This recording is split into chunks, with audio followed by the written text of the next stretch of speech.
Di tengah gesekan yang terus memanas antara Amerika Serikat dan Rusia, terutama karena Kremlin menolak tunduk pada tekanan Washington, Presiden Vladimir Putin kembali melempar pengumuman yang membuat Donald Trump semakin terhimpit. Saat mengunjungi prajurit yang tengah dirawat di sebuah rumah sakit militer Moskow, Putin menyampaikan kabar yang langsung menggema di ruang strategis dunia.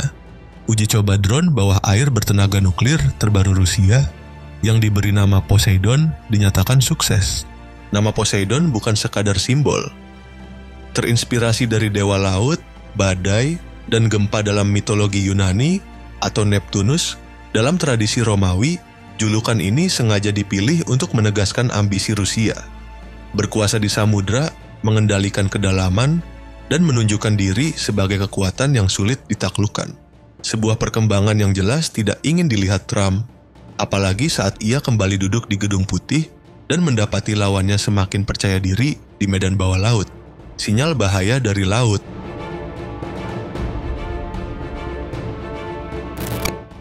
Dulu dikenal sebagai status 6, bukanlah mainan militer biasa.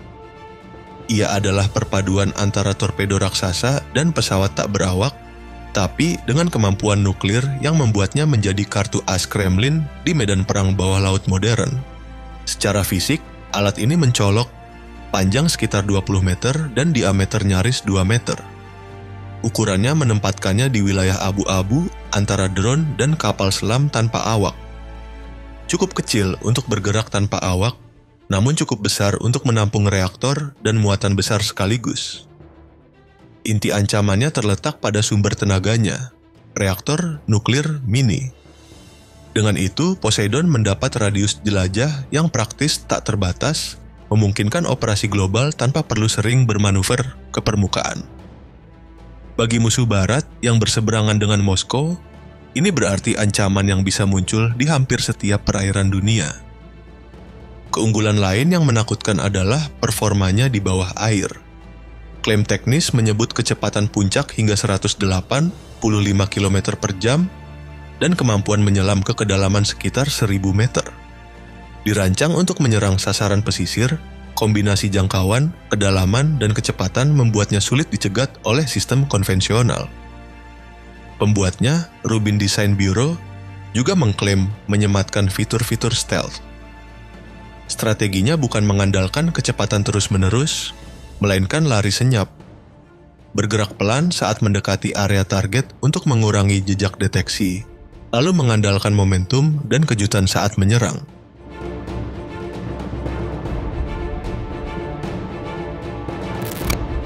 Fitur ini dirancang untuk menutup celah deteksi dan melemahkan upaya pencegahan lawan.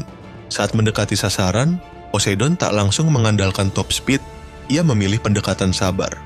Perjalanan berhari-hari atau bahkan berminggu-minggu di tempo rendah untuk mengecilkan peluang terdeteksi, lalu melepaskan ledakan kecepatan hanya pada fase akhir, pada jarak beberapa kilometer menuju target. Dalam praktiknya, ketika bergerak pada laju sekitar 37 km per jam, deteksi oleh sonar akustik kapal selam modern baru menjadi mungkin pada jarak sekitar 1,7 km. Sebuah jarak yang sangat sempit untuk manuver pencegatan efektif. Kemampuan siluman Poseidon tidak berhenti pada taktik kecepatan rendah. Desain pompa jetnya diduga dirancang sehingga jejak akustiknya dapat dibersihkan. Dan meniru profil suara kapal sipil, memperkecil kemungkinan identifikasi sebagai ancaman militer. Seorang perwira intelijen Amerika bahkan mengakui bahwa dalam mode siluman, drone ini sangat sulit dideteksi dan hampir mustahil ditargetkan. Namun semua kecanggihan itu hadir bersama ancaman destruktif yang mengerikan. Selain muatan konvensional, Poseidon diklaim mampu membawa hulu ledak nuklir dengan kekuatan hingga 2 megaton TNT. Beberapa ratus kali lipat lebih besar dibanding bom Fat Man yang dijatuhkan di Hiroshima. Sekitar 0,021 megaton. Dampak ledakan pada skala itu tak hanya menghasilkan kehancuran langsung yang masif, tetapi juga potensi efek gelombang laut ekstrem. Pengamat menyebut bahwa ledakan tersebut bisa memicu tsunami radioaktif yang tinggi. teori yang menyebutkan gelombang hingga ratusan meter, dengan konsekuensi kontaminasi radiasi ke wilayah pesisir yang luas. Dengan kombinasi daya ledak dan konsekuensi radiologisnya, Poseidon dipandang bukan sekadar senjata konvensional, melainkan ancaman strategis yang juga membawa risiko bencana nuklir dan ekologis skala besar.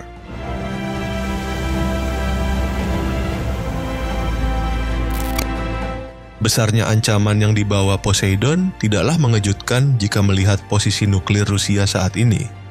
Negara itu diperkirakan memiliki antara 4.309 hingga 5.889 hulu ledak nuklir, dengan sekitar 1.600 hingga 1.718 diantaranya berada dalam kondisi siap diluncurkan. Angka ini menempatkan Rusia sebagai pemilik persediaan hulu ledak nuklir terbesar di dunia, bersama Amerika Serikat yang secara kolektif menguasai lebih dari 80% stok nuklir global. Rusia bukan hanya menyimpan jumlah hulu ledak terbanyak, tetapi juga menjalankan modernisasi besar-besaran ke seluruh elemen triad nuklirnya. Programnya mencakup pengembangan sistem rudal antarbenua baru, penempatan kapal selam kelas Khabarovsk yang dirancang membawa torpedo Poseidon bertenaga nuklir, serta pembaruan armada pembom strategis untuk memperkuat daya gentarnya. Lebih jauh lagi, Moskow kini mencoba langkah yang jauh lebih ambisius, mengembangkan rudal jelajah dengan tenaga nuklir, konsep serupa dengan filosofi Poseidon. Bila proyek itu berhasil, Rusia berpotensi memiliki rudal jelajah dengan jangkauan tak terbatas, dan yang lebih mengkhawatirkan, mampu membawa hulu ledak nuklir. Artinya, sebuah serangan nuklir bisa dikirim ke titik manapun di dunia tanpa batasan jarak jika Kremlin menghendakinya. Begitu pula dengan Poseidon. Senjata ini digambarkan sebagai sistem yang nyaris tidak memiliki tandingan. Putin bahkan berkali-kali menyatakan bahwa torpedo nuklir ini bukan hanya tak tertandingi, tetapi juga mustahil dicegat.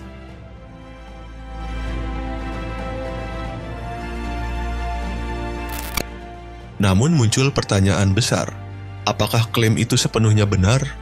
Atau sekadar narasi yang sengaja dibesarkan untuk memperkuat posisi tawar Moskow? Melihat perkembangan teknologi senjata saat ini, klaim Putin bahwa Poseidon tidak memiliki tandingan masih terdengar masuk akal. Belum ada negara yang mampu menghadirkan sistem serupa. Bahkan prototipe pun belum terlihat. Amerika Serikat memang mengerjakan Orca, drone laut jarak jauh dengan durasi operasi panjang dan kemampuan membawa muatan besar seperti rudal atau sensor canggih. Tetapi, kemajuannya masih jauh di belakang Poseidon. Untuk saat ini, fokus AS bukan bagaimana menyaingi Poseidon, melainkan bagaimana menghentikannya jika serangan benar-benar datang. Wilayah udara mungkin terlindungi oleh TEA-AAD atau Patriot, dan di permukaan laut armada seperti USS Gerald R. Ford beserta kapal perusak bisa dikerahkan. Tetapi di bawah permukaan laut, Washington masih belum memiliki jawaban yang jelas mengenai cara menghentikan drone ini. Menyebar ranjau laut dalam jumlah besar atau mengirim kapal selam nuklir mungkin menjadi opsi.